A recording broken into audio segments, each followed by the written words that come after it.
Salamo e fase fuluono o le fatu atua o tangata o le atua ia te ia, ma le usu pese o le whanaunga a koru, o le pese i ale mota.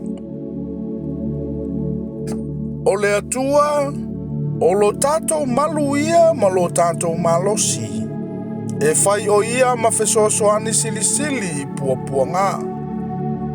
O le mea lea tātou te le fefefe ai, pe a whaalili uina le lanolangi, ma lulu ina maunga i totonu o le sami, pe a tālili ma sousou o na suasami, ma whaanga tete inai maunga i lona māualunga. O le vai tafe, e whawhia fia o na mga vai i le a aia le atua. O le mea pa ia, o iaia fio anga o le silisili ese. O lo i totonu ia te ia le atua. E le whaanga e tia lava ia. E fesoaso ani le atua ia te ia i le waweao. Ua wawa onu ese. Ua whaanga e tia malo. Ua tulei mailo na si ufofonga.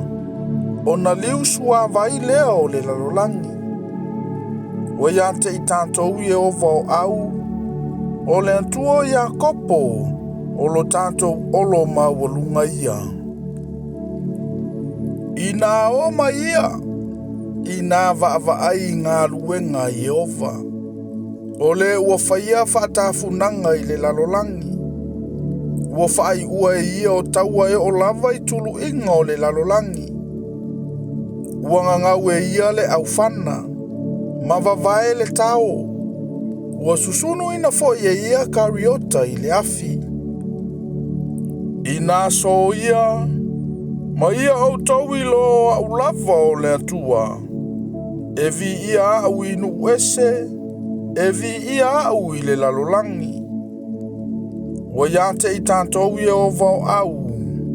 O le atua o ia kopo. O lo tātou olo maualunga ia.